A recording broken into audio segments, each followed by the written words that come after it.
Oh, we just got back from the gym. Arms and chest. Or not arms and chest, arms and shoulders. But anyways, uh, we're gonna talk about this again. Sorry, I don't want to like. It's just what's on my mind, addiction, depression. But the word I was looking for yesterday was not disparity. That was not I knew that wasn't the word. It was predisposition. And essentially, my point was that like, if you have a history of addiction in your family, or you have history of mental disorder, like I have a lot of it. I have a lot of it. My grandfather died of lung cancer. My aunt died to drinking herself to death. My uncle, her husband, died from shooting himself. Like I have a lot of addiction, and then it's a lot of my mom's siblings, alcoholics. I have crazy stories. Like my uncle, major alcoholic. He's actually like almost 2 years sober now, but his wife was also an alcoholic, and she died by freezing in a blizzard. Like out in Massachusetts, they just found her like the next morning. She was completely frozen because she just got really drunk and just stumbled into the night and into the city. Like, you know, is that not insane? So my point being is like, bruh, I think her friend, Willow's friends are here. My point being is like, if you have these things, your your decision making and just the way you interact with the world, you have a predisposition to making certain decisions. Um, but the issue is a lot of times you don't even know what that predisposition is, that you even have this predisposition until it's too late, right? Like I didn't even know that addiction was even a thing for me, because once again, like it's not about the substance, it's not about the specific substance at all. It's just the personality type, it's the temperament. You're predisposed to making certain decisions, especially when you have it coupled with ADHD, when you just have a natural lack of dopamine to production, and so naturally you're looking for things to excite you, or to or novelty, or whatever it is. And especially instant gratification, which is like when you do certain drugs or alcohol or whatever, it's like you get an instant, well, maybe not so much alcohol, but still you get kind of a effect. But a lot of times it's too late for you to even know you have the predisposition. Like you're like, oh shit, like you know because the way to beat that is to never engage with it, right? Just like that Bible verse, bro. The only way you beat lust is by never even entertaining it. Once you enter the devil's den, the devil always wins, right? Like well, but the issue is you don't even know you have it until you realize that you have it, right? It's like you're going out, you start in college or early high school, and you're like, you go like, you know, smoke a cigarette with your friend or something like that, or you go drink with the boys, or you start going to parties, and then everyone else can turn it off, and then all you're thinking about now is like, when's the next party? Like all you're thinking about is like, oh, like God, when can I drink again? When can I smoke? Whatever it is, whatever the issue is. And it's not about necessarily the drinking or smoking. It's just about, that's the first thing that you've done that's made you feel kind of normal. It's like the first time you feel kind of like normal, and that will slowly, snowball into full blown addiction, and then you're like, oh shit, I have the thing. But at that point, it's too late, because addiction is almost like this Pandora's box. It's like once you open the door, you can't close it, right? And that's the hardest part. That's why, like, people that stumble upon opiates, or they stumble upon, let's just say opiates, right? Once you open that door, it's impossible to close, right? There's someone I'm thinking of. There's a famous celebrity I'm thinking of. There's a bird going crazy. I can't remember the name, but didn't go 25 years without doing drugs. Started up again, did heroin, died, overdose, right? Fentanyl overdose, right? It's like, because once you know that the thing is there, and your body knows that there's a thing, and your mind knows there's a thing, it's always going to try to get back to it. Like it's now an option. You've now given yourself an option. But ignorance in terms of drugs and alcohol, ignorance is the bliss, right? But once again, how are you going to convince a teenager like not to do drugs and alcohol? Like obviously, there's plenty of teenagers that don't. But how do you? Part of being a teenager is like kind of having that like me against the world kind of phase, like the I'm gonna be bad kind of phase. Or I mean, not for everyone. There's plenty of people I went to school with that are very goody two shoes people. And like, there's nothing wrong with that. Like, I would prefer to be that, right?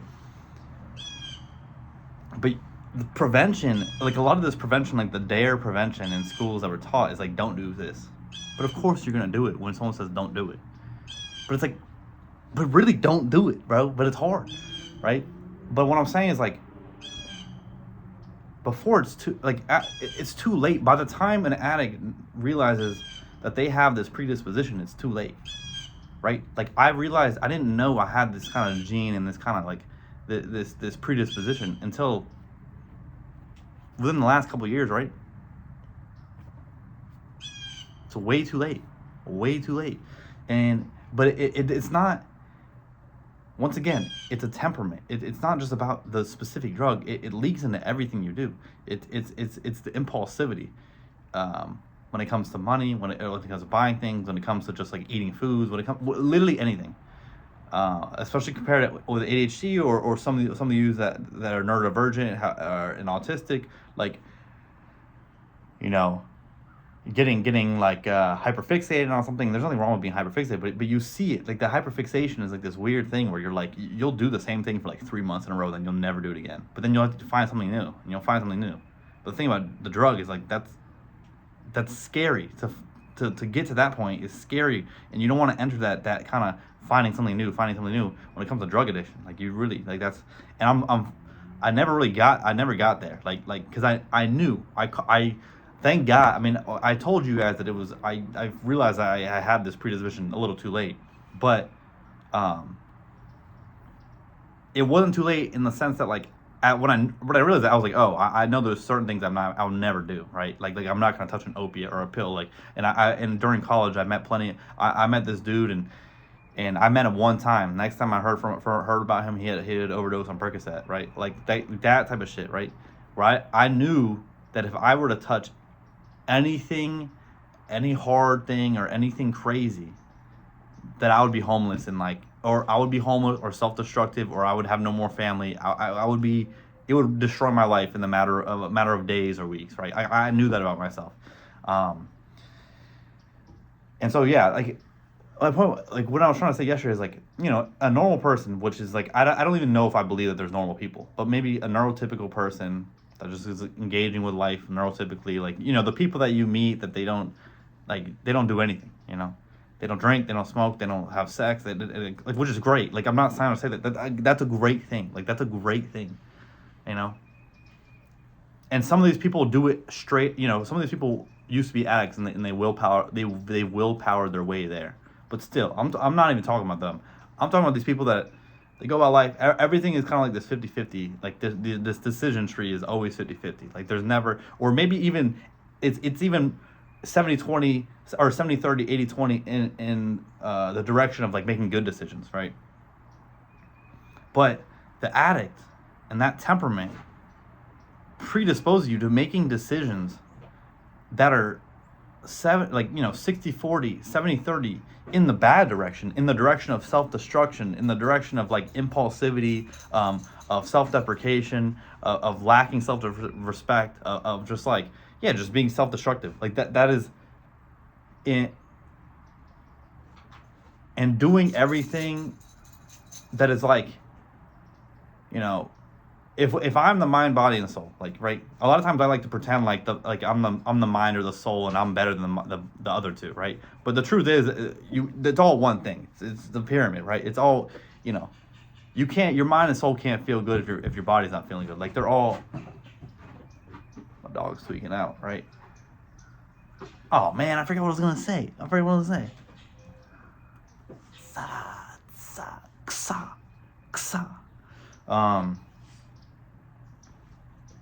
Man, what the heck? I lost my train of thought. My dog started itching her body. Man, whatever. My point being, and I think what I'm trying to say is,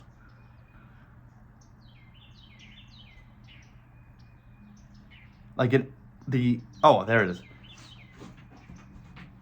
A lot of times when addiction is paired with ADHD or something like that, and you have that deficiency, your addiction is to help with that deficiency. You're trying to overcome that deficiency. But in the pain pleasure scale, when you engage in more pleasure, it's a seesaw. So when you engage in more pleasure, your pain has to come back down to balance it out, right?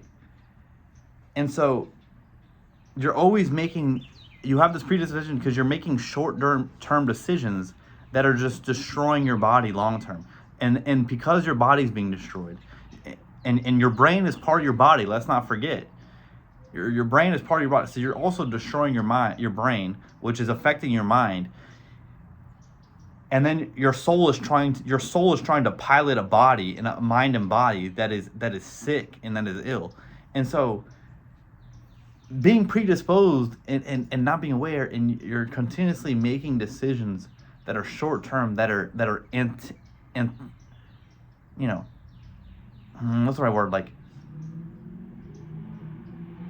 it's not soul food. Like, you're not feeding your body soul food. You're feeding your body freaking slop, just straight slop. And well, what is there to do with that? And a lot of times with it, self-awareness is always the first step of change. But the issue is like, I feel like if there's like a graph, I'm gonna try to do this. Like self-awareness, here's like, self-awareness and self-actualization and all these things on the x-axis. The self-awareness section of growth, it's like self-awareness and then actually changing the behavior and self-actualizing, right? But I feel like I could call it like the valley of self-awareness, because once you're self-aware, it actually makes things worse for a while, because you're aware that you're doing fucked up shit, and you're seeing the predisposition and the temperament, and you're seeing the addiction bug making decisions for you, but you fed the beast, so much that he's so big that your voice and your soul is so little that it's almost like you're screaming it's like you're screaming from the basement, but the addiction is just turning the volume on the TV up so no one can hear you, right? Like that's exactly what's happening. And it's very hard to get yourself, after you fed the beast so much, it's very hard to get yourself back up to the house, back up to the first floor. You're just stuck in the basement with the door locked, bro. You're just screaming, right? And I feel like, and I'm trying, it's just like,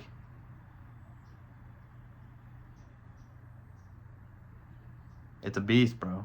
It's just like this beast. And I think always in life, no matter who you are, you have two choices. You feed your soul, or you feed your ego and the flesh, right? And someone with addiction or ADHD or whatever, or depression, has a predisposition, especially if it's in the family. I'm talking about when you get that family lineage, you get that generational trauma, you get that generational addiction.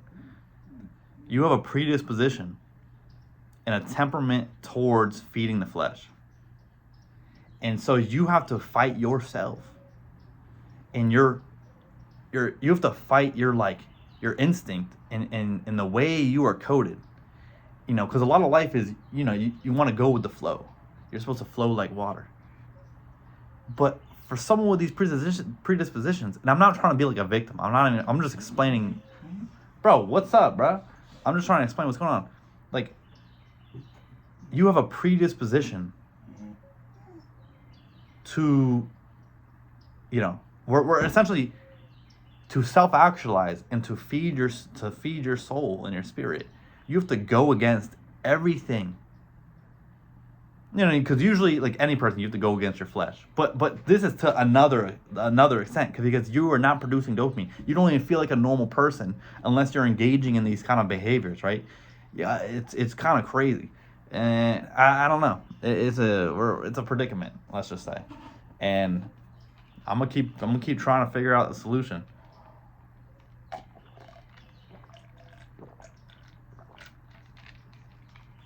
I mean, obviously, one of the solutions is having clarity. Clarity of it, what you want to do, how you want your next day spent. Because the enemy of someone like this, someone like me, is not having a plan, right? And not having clarity. Because that when I'm in a spot where I don't have clarity and I don't have a plan, I get overwhelmed, and I get so overwhelmed with the decision tree of the possibility of what I could be doing, that I ended up doing nothing but rotting, which then makes me sadder, which makes me more depressed, which makes me like apathetic, and then makes me realize that, well, the only thing I want to do now is addiction, because it's the only thing I know what to do in this spot. And that's why, like, when I write everything down and I have a plan and I have a to-do list and I journal in the morning and I have this clarity of what I want my day to look like, it's a better day. But the fucked up part of that is that ADHD requires novelty, right?